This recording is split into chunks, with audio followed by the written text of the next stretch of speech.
So, what exactly are the effects of a postcoital chemical, I think called prolactin, uh, on a man's mood?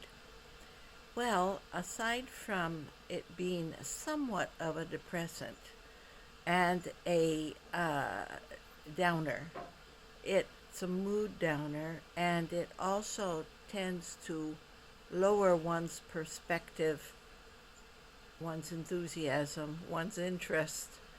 One kind of shuts down a little from the effects of the postcoital uh, chemical in males. Uh, Women, on the other hand, as the saying goes, are, quote, undiminished by coitus.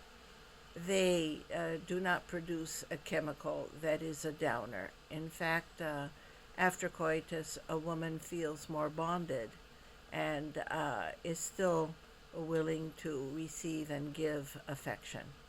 So, uh, this is a difference which could affect and does affect relationships because the reward for a male orgasm is a downer for a while anyway. And keep that in mind that over time, this can diminish perhaps one's desire for one's partner. Uh, but that is something that is debatable. In the end, the true effect of a coitus is bonding, of course, long term bonding. But there's a big difference between bonding during a fertile period of life and sexual bonding after the possibility of conceiving no longer exists. That can create a psychological situation in the female. And some women say that they find it liberating not to worry about getting pregnant, but some women feel disappointed that there is not that possibility anymore. The menopause issue is perhaps to some extent underrated in its effects on a couple. Some women go into menopause early in their 40s, and some women don't go into menopause until they don't finish menopause until they're 58, 59, or 60. It's quite common, although not talked about very much. But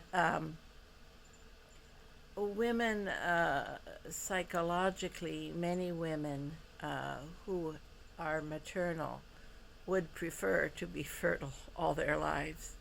And that's why we read in the news sometimes of couples in their 60s and 70s going through IVF in order to have children.